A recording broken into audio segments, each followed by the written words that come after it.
Imaginen la escena. Es el 14 de agosto de 2005. En los cielos sobre Atenas, de repente aparece algo que hiela la sangre. Un avión comercial, un Boeing 737 con 121 personas a bordo, que vuela en círculos. No responde a ninguna llamada, a nada. Es, literalmente, un avión fantasma. Y esta fue la comunicación, la escalofriante comunicación que llegó del piloto de caza griego que consiguió interceptarlo. Piensen en esto, una máquina que funciona a la perfección, un avión moderno, pero dentro solo silencio. Una quietud que, que daba pánico. Así que la pregunta es inevitable, ¿no? ¿Cómo es posible que un avión de última generación con 121 personas a bordo se convierta en una tumba volante controlada por el piloto automático? Y aquí viene lo increíble. La respuesta no está en un fallo de motor, ni en un atentado, no. La clave de todo esto es un error humano minúsculo, casi invisible, que provocó una de las tragedias más silenciosas de la aviación. Venga, vamos a situarnos allí, sobre Grecia. Las autoridades están en alerta máxima. Hay un avión de pasajeros que no responde a la radio y va directo a la capital.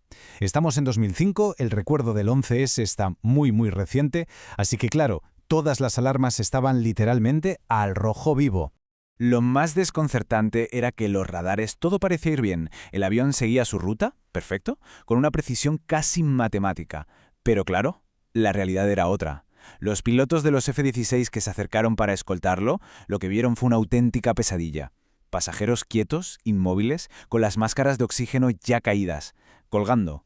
Para entender cómo se pudo llegar a esta situación hay que rebobinar. Vámonos unas horas atrás, a la pista del aeropuerto de Lárnaca, en Chipre. Porque todo, absolutamente todo, empezó con una simple y en apariencia rutinaria revisión de mantenimiento.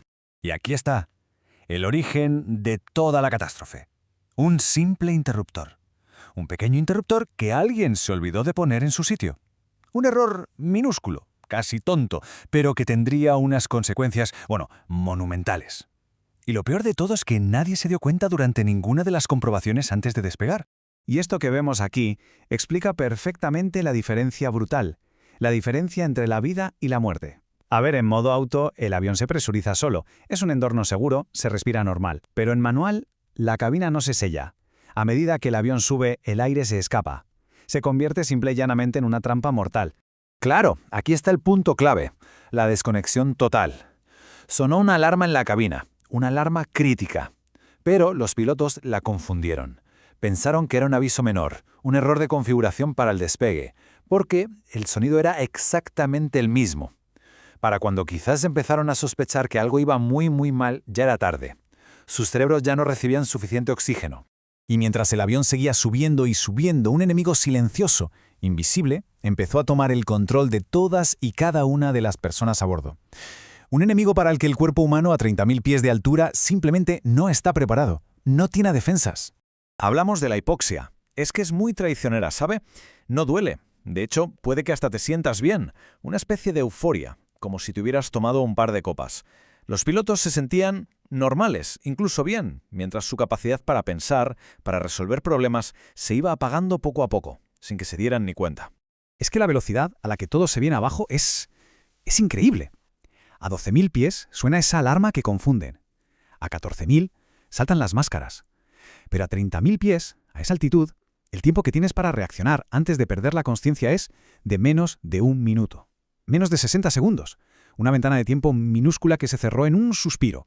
Y claro, cuando cayeron las máscaras amarillas, imagino que muchos pasajeros sintieron un alivio momentáneo. Vale, estamos a salvo.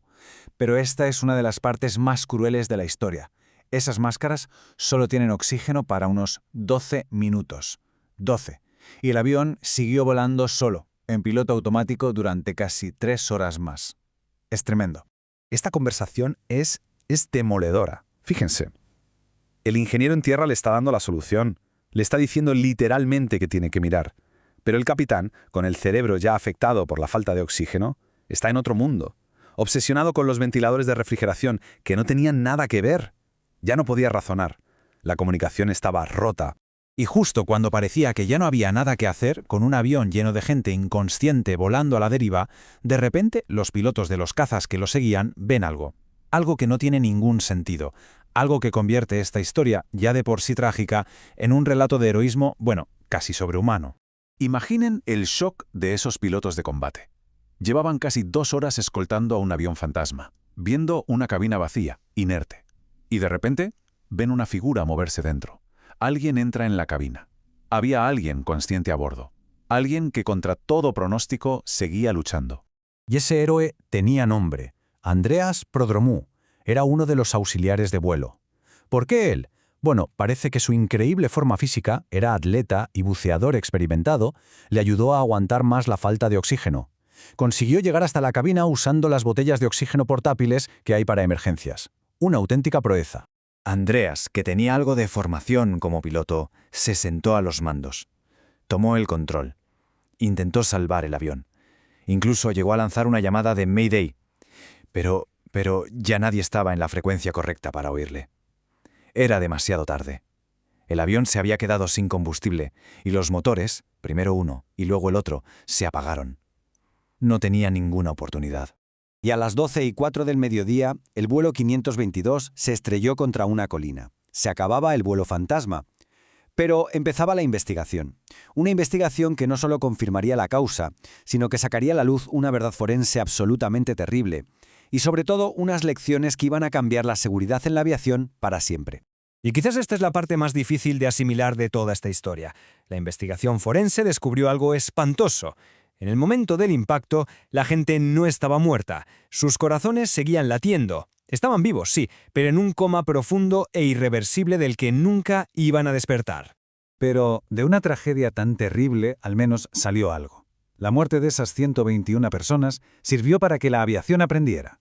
Se hicieron cambios cruciales, cambios que siguen vigentes hoy en día, para asegurarse de que un error tan simple como olvidar un interruptor no pueda volver a provocar algo así. Por ejemplo, se cambió el sonido de esa alarma para que sea único e inconfundible. Ahora los pilotos tienen que pasar por simulaciones de hipoxia. Y por supuesto, ese interruptor se incluyó en varias listas de comprobación obligatorias. Al final, la historia del Helios 522 es un recordatorio muy duro de una verdad incómoda. La seguridad aérea, en gran parte, se ha construido sobre los restos de tragedias como esta. Esas redes invisibles que nos protegen cada vez que subimos a un avión, muchas de ellas se tejieron con las lecciones aprendidas de los peores momentos de la aviación. Una lección escrita, lamentablemente, con el precio más alto posible.